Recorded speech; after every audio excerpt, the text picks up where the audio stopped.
Good morning, students. Welcome to the first class of class 11th. आज हम chapter 5 से start कर रहे हैं as I had informed you yesterday. तो सबसे पहले तो I would like to thank bankofbiology.com क्योंकि हम उनकी PPT use कर रहे हैं and they are helping the teachers a lot during this pandemic situation. So now let's get started with the chapter number 5. तो देखो चैप्टर का नेम है morphology of flowering plants. Okay, morphology word का meaning होता है जिसमें कि we are studying the external features of the organism. मतलब हम कोई लेंस, कोई माइक्रोस्कोप, कोई भी ऐसा इंस्ट्रूमेंट यूज़ नहीं कर रहे जो भी हम अपनी आईज से देख के, आंखों से देख के प्लांट के पार्ट्स को स्टडी कर सकते हैं. किसी भी ऑर्गेनिज्म के एक्सटर्नल फीचर्स बाहर से जो हमें नज़र आ जाए, एक्सटर्नल फीचर्स को हम स्टडी कर सकते हैं, उसको हम बोलते हैं मॉर्फोलॉजी.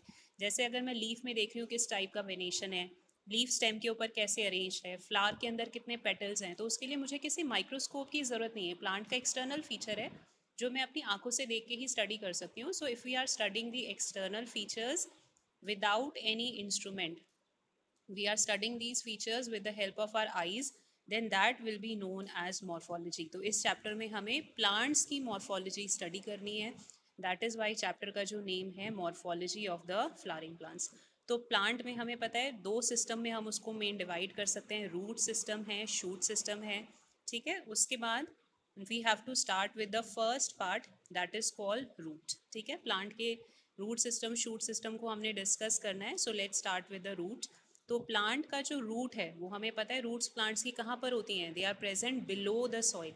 तो ये प्लांट का अंडरग्राउंड पार्ट है which is present below the soil. और ये जो अंडरग्राउंड पार्ट है इसका फंक्शन क्या है, that it helps in the absorption of water and minerals. Water और मिनरल्स के एब्जॉर्प्शन में हेल्प करता है. अगर आपको याद हो, आपने क्लास 10 में पढ़ा था एम्ब्रियो के दो पार्ट्स होते हैं, प्लूम्यूल और रेडिकल. तो रेडिकल पोर्शन से प्लांट की जो रूट्स हैं वो डेवलप होती हैं. R for radical, R for roots. ठीक है, तो प्लांट की जो रूट्स हैं वो एम्ब्रियो के कौन से पार्ट से डेवलप हो रही हैं, रेडिकल से डेवलप होती हैं. और रूट्स को हमने 3 टाइप्स में डिवाइड करा हुआ है. टैप रूट सिस्टम हो सकता है, फाइब्रस रूट सिस्टम हो सकता है, एडवेंटिशियस रूट सिस्टम हो सकता है. So we have to now study the 3 types of root one by one. उसके बाद देखो, जब हम टाइप ऑफ रूट्स पढ़ रहे हैं सबसे पहले हम पढ़ते हैं टैप रूट सिस्टम. अगर आपने कभी आपके घर के ऊपर कोई प्लांट ग्रो कर गया हो, उसको आपने अपरूट करा हो, मतलब पकड़ के पूरा जड़ समेत उसको उखाड़ा होगा प्लांट को, तो कुछ प्लांट्स ऐसे होते हैं जिनकी रूट्स में एक रूट तो बहुत थोड़ी सी थिक भी होती है, लंबी भी होती है. तो जो रूट सेंटर में प्रेजेंट है, अगर वो साइज़ में थोड़ा सा बाकी ये जो और रूट्स हैं इनसे मोटी है और लेंथ वाइज भी लॉन्ग है, then this type of root will be called primary root. और इस प्राइमरी रूट से साइड में छोटी छोटी रूट्स और निकल रही हैं सेकेंडरी. सेकेंडरी से भी हो सकता है कुछ और उसके पार्ट्स निकल जाएं सेकेंडरी के टर्शरी. तो अगर इस टाइप का रूट सिस्टम है जिसमें एक मेन रूट है और बाकी की जो रूट्स हैं जो कि उसी से बन रही हैं, साइज़ में छोटी हैं, लेंथ में छोटी हैं, then this type of root system will be known as tap root system. तो इसमें एक रूट मेन है, वो साइज़ में भी मोटी होगी, थिक होगी, लेंथ में भी लॉन्ग होगी, और उससे जो बन रही हैं सेकेंडरी रूट्स या टर्शरी रूट्स वो साइज़ में छोटी हैं. तो ये जो टाइप का रूट सिस्टम है this is called tap root system. और ये डाइकॉट प्लांट्स में दिखाई देता है. आपको पता ही है कि हम एंजियोस्पर्म प्लांट्स को दो ग्रुप में डिवाइड करते हैं, dicots, monocot. Di word I hope you remember, इसका मीनिंग होता है टू. कॉटलीडन का मतलब होता है हाफ सीड. जैसे अगर आपके घर में देखना शाम के टाइम अगर मम्मी को नेक्स्ट डे छोले बनाने हैं, राजमा बनाने हैं, वो उसको वाटर में सोक करके रखती हैं, तो आप उसका छिलका निकाल दो, उसका सीड कोट रिमूव कर दो, अंदर से दो ऐसे हाफ सीड्स निकलते हैं. तो जिस भी प्लांट में ऐसे दो हाफ सीड्स होते हैं उसको हम बोलते हैं डाइकॉट. तो डाइकॉट प्लांट्स में इस टाइप की रूट्स जो हैं वो प्रेजेंट है. फिर आता है हमारा, ये सारे टैप रूट्स के ही मॉडिफिकेशन है, ये हम बाद में करेंगे.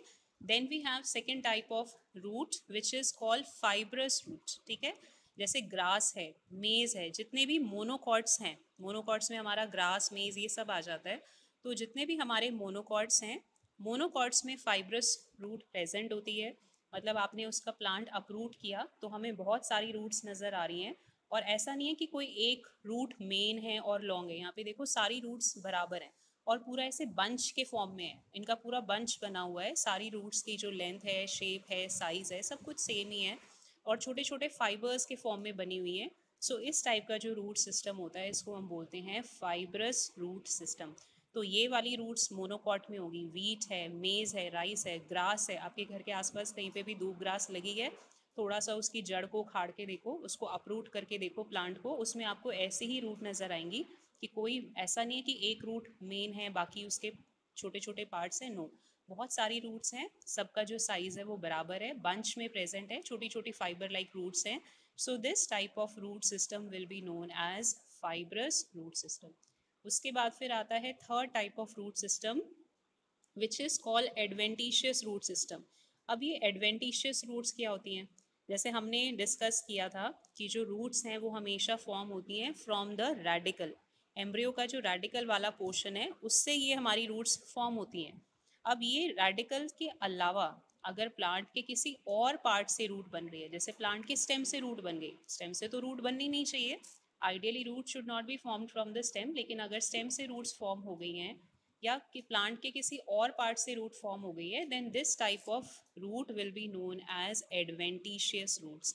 जैसे कि यहाँ पे देखो, मॉन्स्टर वाला एग्जाम्पल हम बाद में लेंगे क्योंकि ये आपने कम देखा होगा, बट आप अपनी डेली लाइफ में बैनियन ट्री मोस्टली बच्चों ने देखा होगा, देखा है कि नहीं? ये वाला जो हमारा ट्री है दिस इज बैनियन ट्री,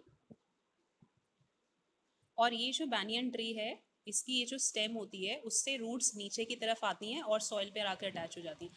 ये जो नीचे ऐसे आपको दिख रही हैं ये सारी इसकी रूट्स हैं, स्टेम से फॉर्म हुई हैं, एम्ब्रियो का जो रेडिकल पार्ट है उससे नहीं फॉर्म हुई, स्टेम से फॉर्म हुई है, और ऊपर के स्टेम से नीचे की तरफ डाउनवर्ड दे स्टार्ट ग्रोइंग और फिर सॉइल को टच करके सॉइल में अटैच हो जाती हैं। तो अगर कोई भी ऐसी रूट है जो रेडिकल से नहीं फॉर्म हो रही, प्लांट के किसी और पार्ट से फॉर्म हो रही है, like from stem it has been form, so this type of root will be called adventitious root. Adventitious root हो गई वो, और यहाँ पे जो एडवेंटिशियस रूट है वो स्टेम से फॉर्म हो रही है। अब ये वाला प्लांट आप देखो, मॉन्स्ट्रा, ये प्लांट एक्चुअली जो होता है वॉल्स वगैरह के ऊपर क्लाइंब करता है, क्लाइंबर प्लांट है। यहाँ पे ये देखो इसका स्टेम है, ये नोड्स है, इंटरनोड्स है, और स्टेम से रूट्स फॉर्म हो रही है, एंड इन रूट्स के थ्रू ये किसी भी सपोर्ट पे, whether it is a tall tree और it is a wall of the house और एनी अदर थिंग, उसके ऊपर ये क्लाइंब करता है, उसके ऊपर ग्रो करता है। तो ये जो रूट्स फॉर्म हो गई हैं जो इसको एक्स्ट्रा सपोर्ट दे रही हैं क्लाइंबिंग के लिए, ये रेडिकल से तो फॉर्म नहीं हुई, ये तो आपके स्टेम से फॉर्म हुई हैं। So these type of roots will be known as adventitious root system. तो हमारे कितने टाइप के रूट सिस्टम हो गए? 3। फर्स्ट वन जो हमने पढ़ा है that is the tap root system जो कि डाइकॉट्स में प्रेजेंट है। सेकेंड वन हमने पढ़ा है फाइब्रस रूट सिस्टम जो कि मोनोकॉट्स में है। थर्ड हम पढ़ रहे हैं एडवेंटिशियस रूट सिस्टम। तो पहले दो रूट सिस्टम जो हमने पढ़े वो दोनों रूट्स हमारी रेडिकल से फॉर्म होती हैं, ट्रू रूट्स हैं। थर्ड वाला जो हम रूट्स पढ़ रहे हैं वो हमारी एडवेंटिशियस रूट है, मतलब वो रेडिकल से नहीं बनती, प्लांट के किसी और पार्ट से फॉर्म होती है। उसके बाद फिर हम पढ़ते हैं regions of the root. Root के भी पार्ट्स हमने स्टडी करने हैं, राइट? अब जब हम रूट्स के पार्ट स्टडी कर रहे हैं तो इसमें ये वाला डायग्राम आपकी एनसीईआरटी बुक में ही बना हुआ है, same diagram we are having. इसमें देखो रूट्स के जब हम पार्ट्स देख रहे हैं, अगर आपके घर के आसपास कोई भी छोटा सा कोई प्लांट लगा है, वैसे तो प्लांट से अप्रूट नहीं करने चाहिए, लेकिन अगर कोई अप्रूटेड प्लांट पड़ा हुआ है, आपने कभी रूट को ध्यान से देखा होगा, तो रूट के नीचे जो भी रूट का सबसे लास्ट पॉइंट होता है, नीचे एक छोटा सा वाइट कलर का कैप लाइक स्ट्रक्चर नजर आता है। तो ये जो रूट्स के एंड पे एक प्रोटेक्टिव स्ट्रक्चर है, कैप लाइक स्ट्रक्चर है, this is called root cap. Actually root cap की रिक्वायरमेंट क्यों है? आप ये सोचो कि जो प्लांट की रूट्स है उनको सॉइल पार्टिकल्स के बीच में जो जगह है वहाँ पे जाके ग्रो करना है। सॉइल पार्टिकल्स तो बहुत हार्ड होते हैं, रूट बहुत सॉफ्ट है, अगर वो सॉइल पार्टिकल्स के बीच में जा रही है तो फ्रिक्शन से रूट पूरा डैमेज हो सकती है। So in order to minimise that damage, ये जो रूट कैप है ये इसको एक्स्ट्रा प्रोटेक्शन प्रोवाइड करता है, सो दैट जो भी रूट्स है वो ईजिली पूरा सॉइल पार्टिकल्स में अच्छे से ग्रो कर सके विदाउट एनी डैमेज। उसके बाद इसका जो फर्स्ट पार्ट है रूट का, that is known as region of meristematic activity. आपने क्लास 10th में मेरिस्टेमेटिक टिश्यू पढ़ा था, मीन्स ऐसा टिश्यू जिसमें सेल्स जो हैं वो डिवाइड कर सकते हैं। तो ये जो फर्स्ट पार्ट है यहाँ पे मेरिस्टेमेटिक रीजन में जो सेल्स हैं वो डिवाइड कर सकते हैं टू फॉर्म न्यू सेल्स। तो मेरिस्टेमेटिक सेल्स जब डिवाइड करेंगे तो इन मेरिस्टेमेटिक सेल्स को बार बार क्योंकि डिवाइड करना होता है तो इनके अंदर कुछ स्पेशल फीचर होना चाहिए। जैसे यहाँ पे मेरिस्टेमेटिक उसमें जो सेल्स होती हैं उनकी वॉल ज़्यादा थिक नहीं होगी, ठीक है, साइज़ में भी वो छोटी होती है क्योंकि उनको रेस्ट करने का टाइम नहीं मिल रहा, उनको बार बार डिवाइड करना है। तो साइज़ उनका स्मॉल है क्योंकि they are not getting the required time for storing the food, और उनकी वॉल भी थिन होती है तो जल्दी जल्दी सेल्स डिवाइड करती हैं। तो ये हो जाता है हमारा region 1 which is called region of meristematic activity.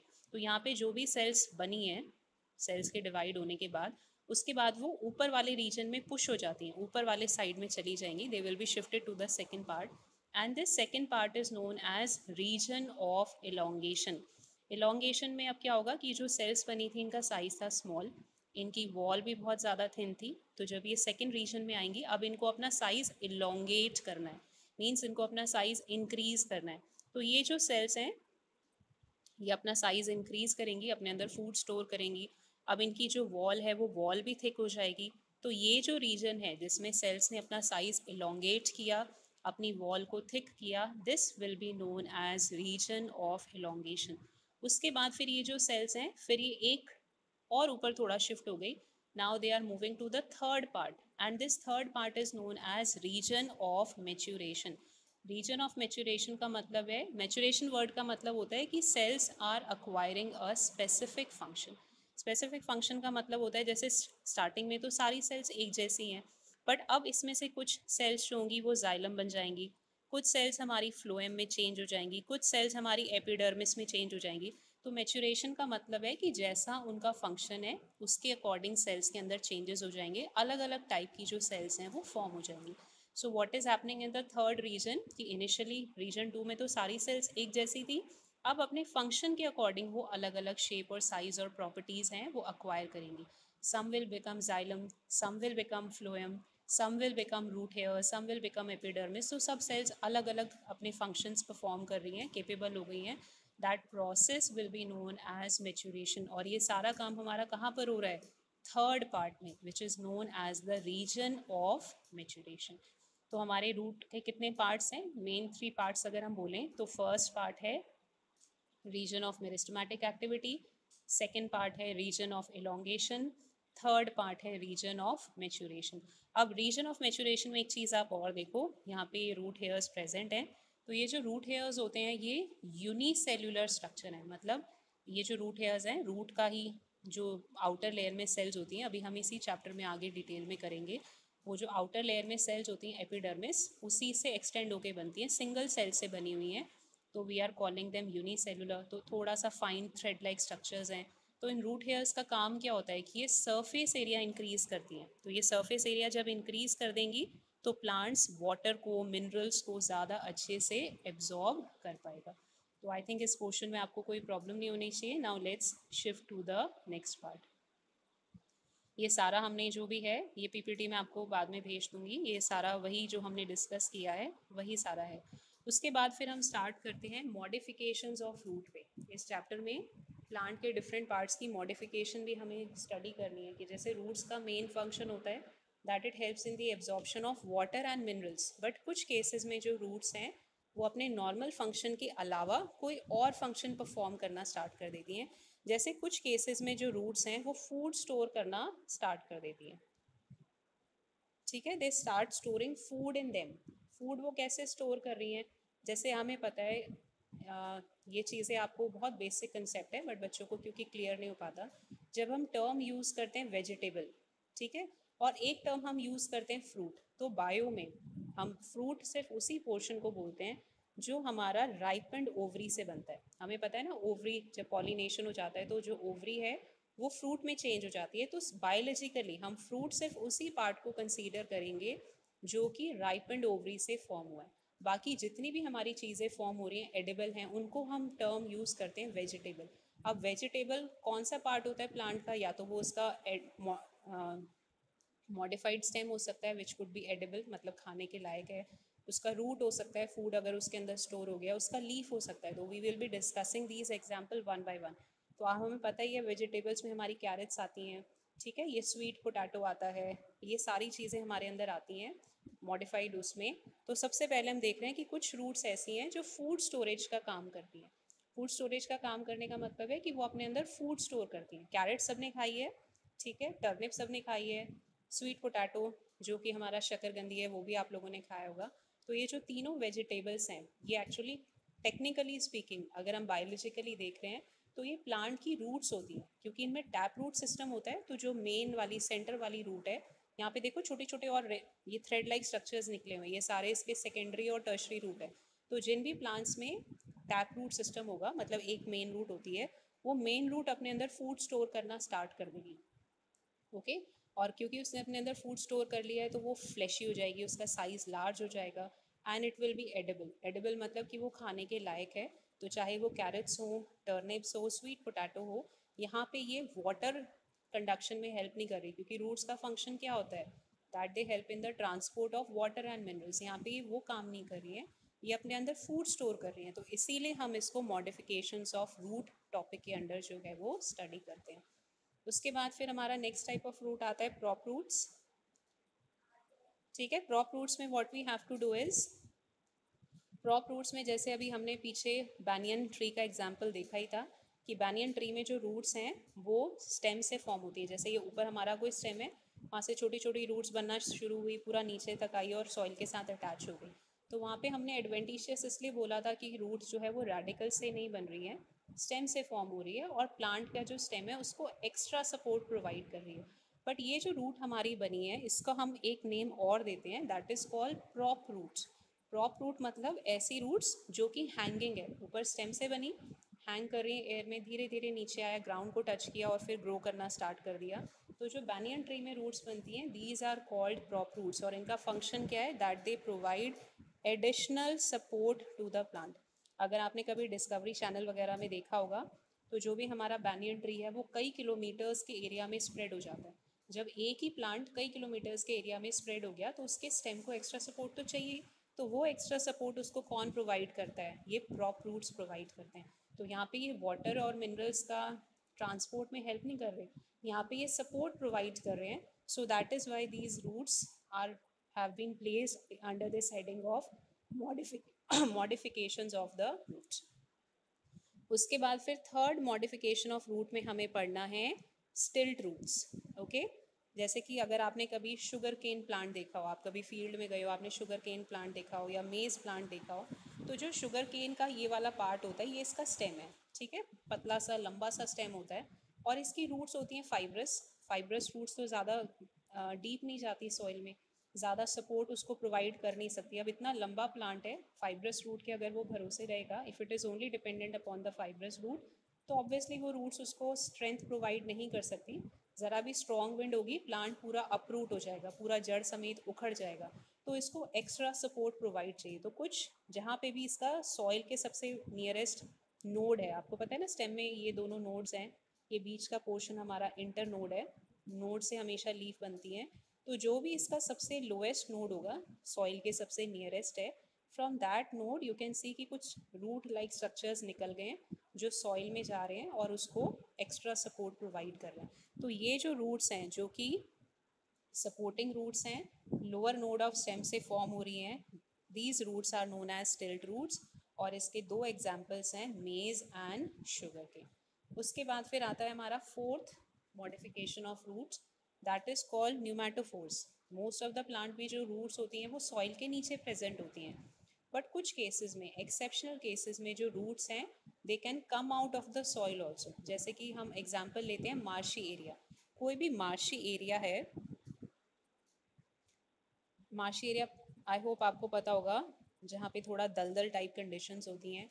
Specially ये ऐसे एरियाज हमारे प्रेजेंट होते हैं जहाँ पे ओशन और लैंड आर कमिंग टुगेदर। ठीक है, बीच वगैरह के साइड पे कुछ कुछ ऐसी जगह होती हैं जहाँ पे ओशन और लैंड एक साथ हैं, तो थोड़ा मार्शी कंडीशन क्रिएट हो जाती है, दलदल वाली सिचुएशन है। वहाँ पे सॉइल पार्टिकल्स के बीच में पूरा स्पेस ही नहीं होता, वहाँ पे एयर ही नहीं है, क्योंकि सारा सॉइल जो है वो दलदल टाइप मार्शी कंडीशंस में चेंज हो चुका है। तो सॉइल पार्टिकल्स के बीच में ऑक्सीजन नहीं प्रेजेंट है, रूट्स को भी ऑक्सीजन चाहिए, they are absorbing oxygen from the spaces present between the soil particle. तो ये जो हमारी रूट्स हैं, क्योंकि वो ऐसे स्पेशल एरिया में ग्रो कर रही हैं जहाँ पे मार्शी कंडीशन है और वहाँ की सॉइल में ऑक्सीजन प्रेजेंट ही नहीं है, and we know roots are living structure, they require oxygen for gaseous exchange, without oxygen roots can't survive. तो अब इस केस में कुछ ऐसे प्लांट्स होते हैं, जैसे राइजोफोरा एक प्लांट है जिसको हम कॉमन बोलते हैं मैनग्रोव प्लांट्स। उनकी जो रूट्स हैं, देखो यहाँ पे पूरा पानी भरा हुआ है ना, मार्शी कंडीशन है, ऑब्वियसली यहाँ पे रूट्स को ऑक्सीजन तो मिलेगा नहीं सॉइल के नीचे। तो अब जो ये जो रूट्स हैं ये सॉइल से बाहर आ गई हैं। Can you see they are growing out, they are growing away from the soil, soil के ऊपर ग्रो कर रही हैं, सॉइल के नीचे नहीं है। यूजुअली रूट सॉइल के नीचे होनी चाहिए, but they are growing above the soil surface. So this type of root will be known as pneumatophora. अब ये सॉइल से बाहर क्यों आती हैं? ताकि ये ऑक्सीजन को एब्जॉर्ब कर सकें, कार्बन डाइऑक्साइड को रिलीज कर सकें, गैशियस एक्सचेंज उनका ईजिली हो जाएगा, क्योंकि सॉइल के नीचे ऑक्सीजन जो है वो एब्सेंट है। तो हमने कितनी मॉडिफिकेशंस ऑफ रूट स्टडी की हैं? 4। अभी मैं आपको बायोलॉजी ग्रुप पे टेबल बना के भेज दूँगी, क्योंकि हम इसको टैबुलर फॉर्म में लर्न करेंगे, उससे इसको लर्न करना बहुत ज़्यादा जो है वो ईजी हो जाता है। तो 4 मॉडिफिकेशंस हमने पढ़ी हैं। पहला था फूड स्टोरेज, सेकेंड है प्रॉप रूट्स, थर्ड है stilt roots, fourth one is the pneumatophore. Okay, उसके बाद फिर हमें पता ही है फंक्शंस ऑफ रूट क्या होता है। रूट्स जो होती हैं वो सॉइल के नीचे ग्रो करती हैं,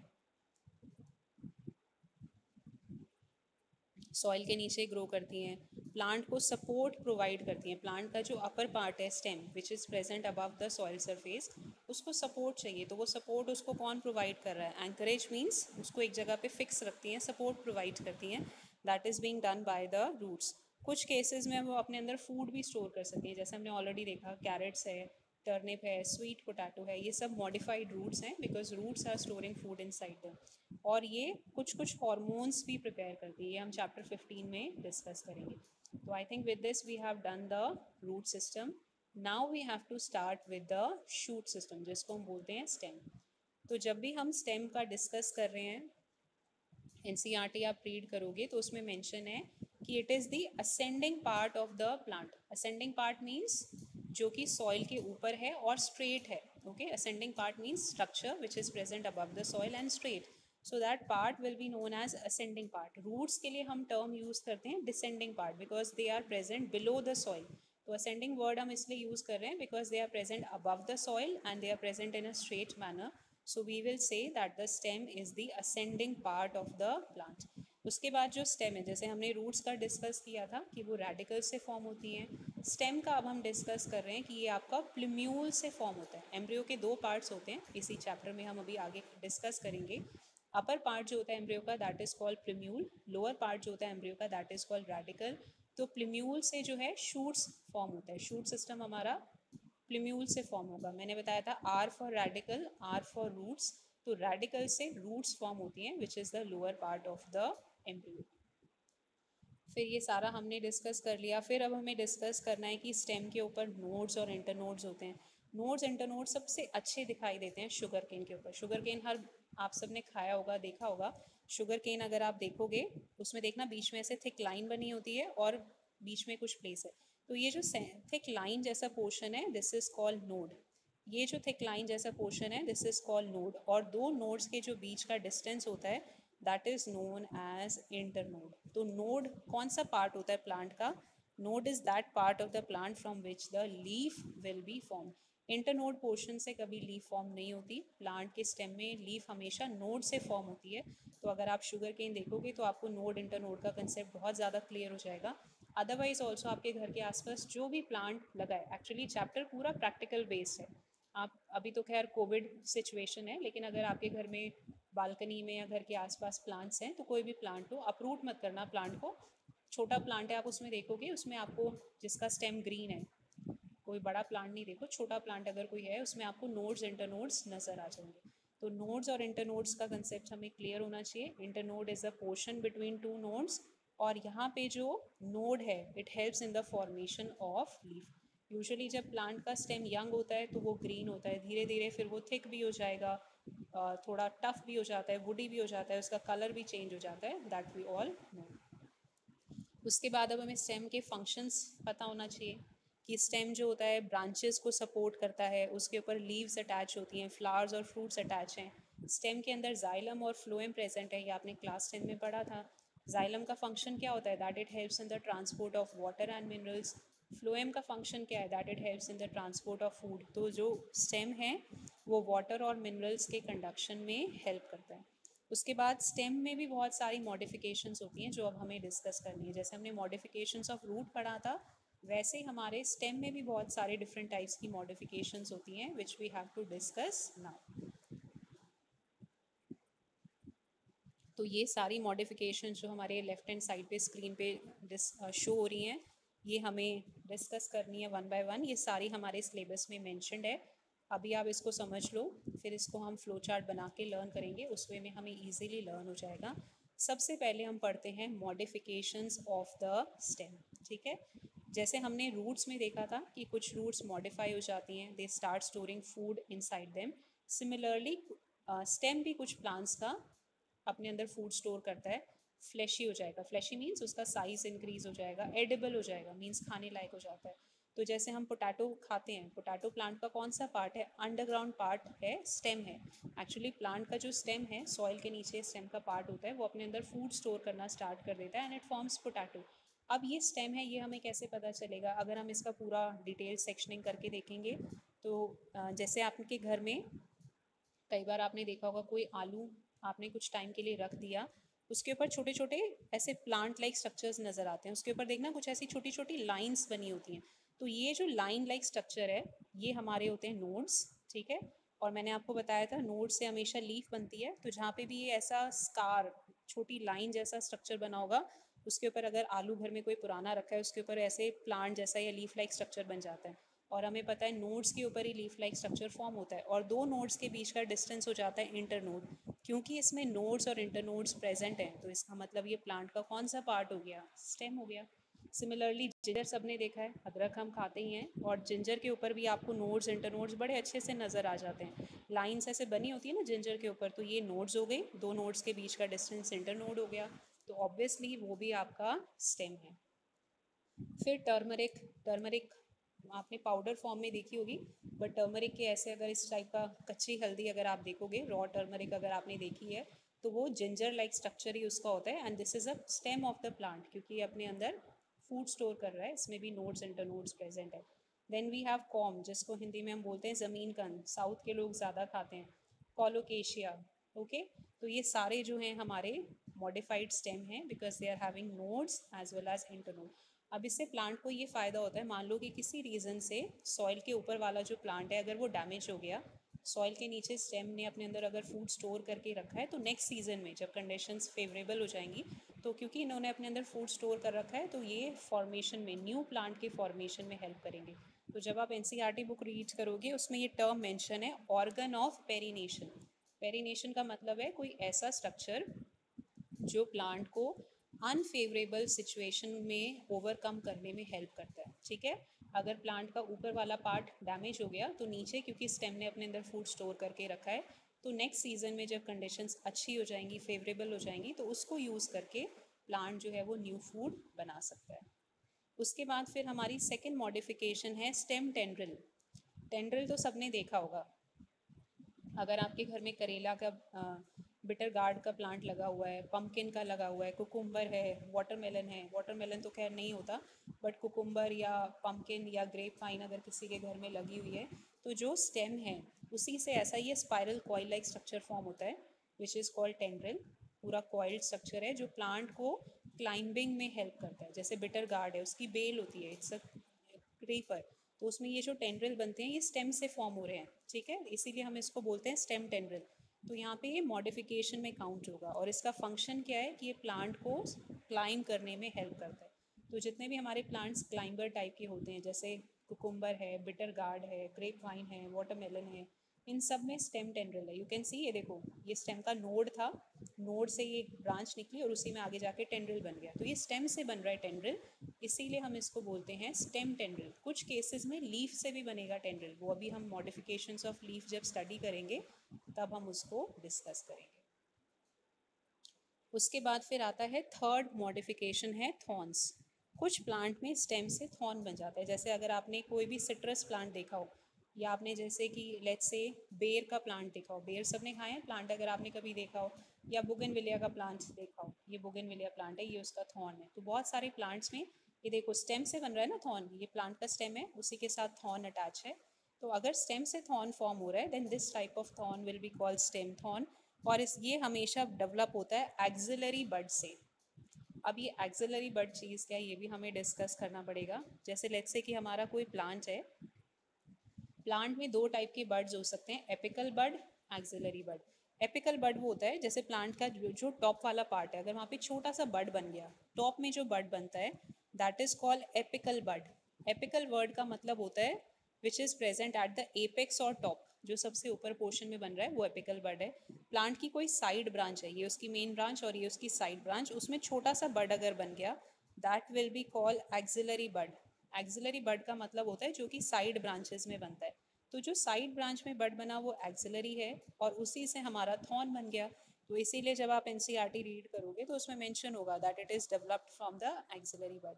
अब इस थॉर्न का फंक्शन क्या है, why the plant is forming thorn? Because अगर किसी प्लांट में ऐसे थॉर्न्स हैं, तो जो भी ब्राउजिंग या ग्रेजिंग एनिमल्स हैं, जो एनिमल्स ग्रास ईटिंग हैं या प्लांट्स खाते हैं, जिस प्लांट में बहुत ज़्यादा कांटे होते हैं, थॉर्न्स प्रेजेंट है, चाहे काऊ हो, बफेलो हो, गोट हो, ऑब्वियसली वो उस प्लांट को नहीं खाएंगे, क्योंकि वो थॉर्न्स उनकी पूरा जो टंग है उसको प्रिक कर देते हैं, उसको हार्म कर सकते हैं। तो जितने भी ग्रेजिंग एनिमल्स हैं, काऊ है, बफेलो है, गोट है, वो सारे ऐसे प्लांट्स कोई नहीं खाएंगे जिसमें थॉर्न है।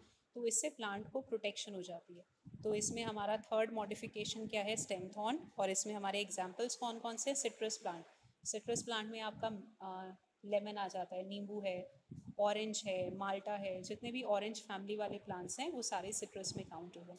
बुगेनविलिया भी दिखाऊंगी आगे भी स्लाइड में। ये प्लांट आपने देखा होगा, जगह जगह लगा होता है, पार्क्स में और स्कूल्स में भी, उसके अंदर भी थॉर्न प्रेजेंट है। और कुछ नहीं तो आपने बेर का प्लांट तो देखा होगा, नहीं देखा है तो अब देखो, आपके घर के आसपास अगर कोई भी ऐसा प्लांट है जिसमें थॉर्न प्रेजेंट है, तो आप उसकी फ़ोटोग्राफ लो और मेरे को पर्सनल वॉल पे मेरे व्हाट्सएप पे पोस्ट कर देना, जिसमें आपको स्टेम थॉर्न नज़र आ रहा है। क्योंकि ये चैप्टर आप जितना प्रैक्टिकली प्लांट्स को ऑब्जर्व करोगे, चैप्टर आपके लिए उतना ज़्यादा इंटरेस्टिंग हो जाएगा। उसके बाद फिर हम आज लास्ट मॉडिफिकेशन डिस्कस कर लेते हैं स्टेम की, that is the modification of stem which is found in cactus. ये आप छोटी क्लासेस से स्टडी कर रहे हो, इसको हम थोड़ा सा ब्रीफ में डिस्कस कर लेते हैं। जैसे कैक्टस का हम एग्जांपल लेते हैं, कैक्टस में जो लीफ होती है वो लीफ स्पाइन में चेंज हो जाती है। ये जो यहाँ पे हमें जितने भी स्पाइन लाइक स्ट्रक्चर्स नज़र आ रहे हैं, ये सारे स्पाइंस कैसे बने कि जो लीफ है that has been converted into spine. So why do you think the leaf has been converted into spine? Because leaves में हमें पता है स्टोमेटा प्रेजेंट है, और कैक्टस हमारा डेजर्ट प्लांट है। अगर आपको याद हो, आपने पढ़ा होगा स्टोमेटा में से ट्रांसपिरेशन होता है, लॉस ऑफ वाटर होता है। तो अगर स्टोमेटा ऐसे ही पानी लगातार ट्रांसपिरेशन से लूज करता रहेगा, डेजर्ट में तो पानी की ऑलरेडी शॉर्टेज है, and if the leaves are losing lot of water, तो प्लांट तो सर्वाइव ही नहीं कर पाएगा। तो यहाँ पे जो कैक्टस प्लांट है उसकी जो लीफ है वो स्पाइन में चेंज हो जाती है, और जो उसका स्टेम है, यूजुअली किसी भी प्लांट में, जैसे आप मैंगो का प्लांट देखो, नीम का प्लांट देखो, पपाया का प्लांट देखो, उसमें स्टेम थोड़ी ना फूड बना रहा है फोटोसिंथेसिस से, वहाँ पे तो लीव्स बनाती हैं food by the process of photosynthesis. But यहाँ पे क्योंकि लीफ आपकी स्पाइन में चेंज हो चुकी हैं, तो जो उसका स्टेम है, इस केस में आप देख सकते हो ये यूफोरबिया प्लांट है, ये उसका स्टेम है। कैक्टस में जो बना हुआ है ये इसका स्टेम है। तो स्टेम ऐसे ग्रीन और फ्लैशी हो जाएगा, मतलब उसके अंदर क्लोरोफिल पिगमेंट डेवलप हो जाएगा, और now this stem is making food. Leaf तो वो काम कर ही नहीं सकती, तो लीफ का काम यहाँ पे कौन कर रहा है? फोटोसिंथेसिस का स्टेम कर रहा है। So this type of stem modification is found in desert plants. Arid region मतलब जो डेजर्ट एरियाज हैं, जो डेजर्ट कंडीशंस है, वहाँ पे जो प्लांट्स होंगे उनका जो स्टेम है वो फूड प्रिपेयर करता है by the process of photosynthesis. अब कुछ केस में जो स्टेम है वो फ्लैट हो सकता है, जैसे यहाँ पे देखो ये है, पूरा स्टेम ऐसे फ्लैट फॉर्म में प्रेजेंट है। कुछ केसेस में स्टेम ऐसे टॉल सिलेंडर के फॉर्म में प्रेजेंट है, आपने देखा होगा ना, कुछ कुछ कैक्टस ऐसे लंबे लंबे ग्रो करते हैं। तो ये यूफोरबिया प्लांट होता है जिसका स्टेम की शेप कैसी है? Cylindrical. So we are talking about the shape of the stem. Okay okay, फिर ये जो स्टोलोन वगैरह है, अभी स्टेम की 2-3 मॉडिफिकेशंस रह गई हैं। चलो कर ही लेते हैं, लेट्स फिनिश दिस टॉपिक, फिर नेक्स्ट क्लास में हम न्यू टॉपिक्स ले पाएंगे। तो एक आपकी मॉडिफिकेशन मेंशन्ड है स्टोलोन। एक्चुअली ये मिंट और जैस्मीन में प्रेजेंट होता है। मिंट प्लांट सबने देखा होगा, पुदीना, अगर किसी के घर के छत पे लगा हुआ है तो आप उसको ध्यान से देखना। इसमें क्या होगा कि जो ये मेन प्लांट है हमारा, ठीक है, इस मेन प्लांट का जो बेस है, बेस मतलब जो प्लांट का पार्ट है जो सॉइल के क्लोज प्रेजेंट है, that is called the main. Main base of the main axis, main plant का जो बेस है वहाँ से ऐसे साइड में एक ब्रांच जैसा ग्रो करेगा, मतलब ज़मीन के ऊपर ग्रो कर रहा है, it is growing above the surface of soil, aerially grow कर रहा है ऐसे साइड में, और फिर जाके ये सॉइल को टच करेगा, जहाँ पे भी ये टच करेगा वहाँ पे ये न्यू रूट्स बना देगा, न्यू ऊपर लीफ बना देगा। तो ये वाला जो मेथड है ये एक्चुअली मेथड ऑफ प्रोपोगेशन होता है। प्रोपोगेशन मतलब जिसमें प्लांट्स न्यू प्लांट्स बनाता है। आई थिंक आपने क्लास 10 में वेजिटेटिव प्रोपोगेशन पढ़ा है। तो this is a method of propagation कि प्लांट न्यू सीड्स बना रहा है, न्यू प्लांट्स बना रहा है, and it is making new plants कैसे, with the help of this stolon. तो ये जो स्टोलॉन है, मेन ब्रांच से एक ऐसा छोटा सा स्लेंडर लाइक स्ट्रक्चर निकला, सॉइल में जहाँ पे भी टच करेगा वहाँ पे न्यू रूट्स और न्यू प्लांट बना देगा। अगर आप इसको बीच में कट कर लोगे तो ये अपने आप में एक न्यू प्लांट है। तो ये प्लांट का एक मेथड ऑफ प्रोपोगेशन है, मतलब कि वो न्यू प्लांट बनाने का तरीका है। तो ये जो मेथड है स्टोलॉन है, और क्योंकि ये स्टेम से फॉर्म हो रहा है इसीलिए हम इसको मॉडिफिकेशंस ऑफ स्टेम में स्टडी करते हैं। उसके बाद फिर एक आता है एक और मॉडिफिकेशन जो हमारे सिलेबस में मेंशन है, दैट इज़ द ऑफसेट। अगर आपने कभी इकॉर्निया प्लांट देखा होगा नजफगढ़ साइड और अपने दिल्ली के द्वारका वगैरह में, बहुत एरियाज़ में जहाँ पे भी पानी कलेक्ट हो जाता है वहाँ पे एक ऐसा प्लांट ग्रो करता है जिसके अंदर ब्लू कलर के फ्लावर्स होते हैं और ऐसी लीफ होती है, एक्वाटिक प्लांट है। अब ये जो इकॉर्निया है ये इंडिया का प्लांट नहीं है, ये ब्रिटिशर्स के टाइम पे, जब इंडिया ब्रिटिशर्स रूल के अंडर था, ब्रिटिशर्स के टाइम में इंडिया में आया है। और अब ये प्लांट इंडिया में बहुत ज़्यादा प्रॉब्लम क्रिएट कर रहा है क्योंकि ये प्लांट बहुत जल्दी ग्रो करता है और इसका मेथड ऑफ रिप्रोडक्शन जो है that is called offset. Offset का मतलब है, ये देखो ये जो साइड में छोटी सी ब्रांच निकल रही है, जैसे ये मेन प्लांट है, साइड से छोटी सी एक ब्रांच निकल रही है, दोनों साइड ब्रांचेस निकलती हैं, दिस इज़ कॉल्ड ऑफसेट।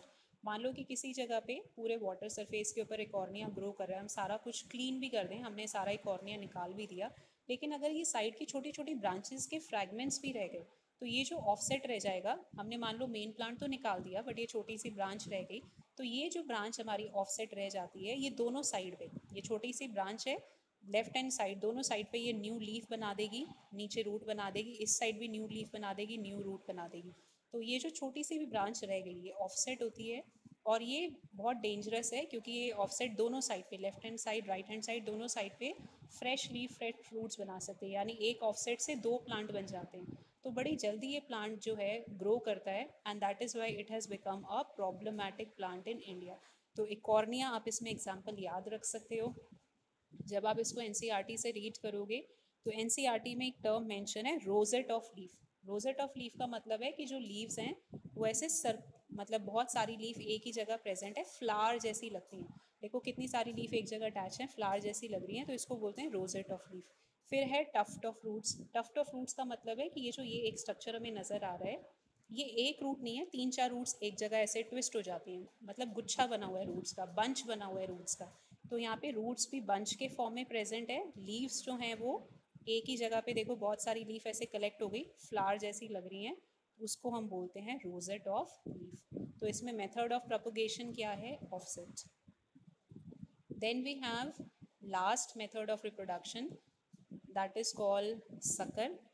जैसे अगर आपने कभी बनाना प्लांट देखा हो, आज की डेट में हम जो बनाना खाते हैं उसमें सीड्स तो होते नहीं, बनाना सीडलेस है, तो आप न्यू बनाना प्लांट कैसे ग्रो करोगे। अगर आपके घर के आसपास या सोसाइटी में कहीं पे भी बनाना का प्लांट ग्रो कर रहा है तो आप ध्यान देना कि जहाँ पे भी बनाना प्लांट का मेन स्टेम होगा उसके रूट्स के आसपास ही ज़मीन में से नीचे ऐसे छोटे छोटे और न्यू बनाना के प्लांट्स निकलने स्टार्ट हो जाते हैं। तो ये जो मॉडिफिकेशन है, मतलब जो प्लांट का स्टेम का पार्ट सॉइल के नीचे है, स्टोलॉन अगर आप देखोगे तो जो वहाँ पे प्लांट का स्टेम का पार्ट सॉइल के ऊपर था उससे स्टोलॉन बनता है, यहाँ पे स्टेम का पार्ट जो सॉइल के नीचे है उससे ये बनना शुरू हुआ, थोड़ा सा नीचे सॉइल में बना, उसके बाद ज़मीन में ऊपर आता है, क्योंकि इनके ग्रोइंग का तरीका अलग है। तो साइंस वाले जो साइंटिस्ट होते हैं, बॉटनिस्ट जो कि प्लांट की स्टडी करते हैं, दोनों को उन्होंने अलग अलग नेम्स दिए हैं। अगर आप स्टोलॉन का डायग्राम देखो, यहाँ पे मैं दोबारा स्लाइड बैक करती हूँ, यहाँ पे देखो प्लांट का जो स्टेम है सॉइल के ऊपर है, उससे ये जो स्टोलॉन बना ये पूरा सॉइल के ऊपर है, इसीलिए इसका नेम हमने डिफरेंट दिया।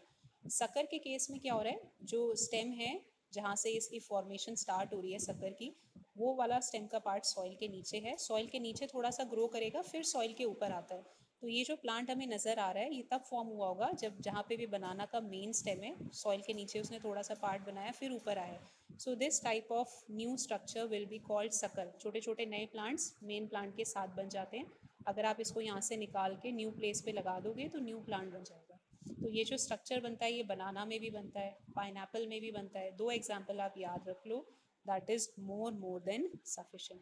तो एक हमने पढ़ा था स्टोलॉन, एक हमने स्टडी किया है सकर।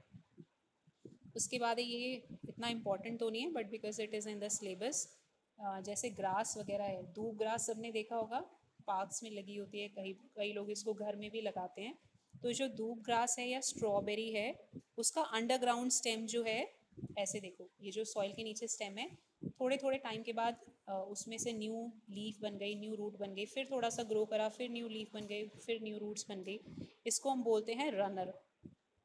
ऐसे लगता है जैसे प्लांट रन कर रहा है, क्योंकि जहाँ जहाँ स्टेम आगे ग्रो करता जा रहा है, थोड़ा और ग्रो करा, फिर उसने रूट्स बनाई, शूट्स बनाई, तो अंडरग्राउंड पार्ट है, मतलब ये न्यू प्लांट फॉर्मेशन में हेल्प करता है।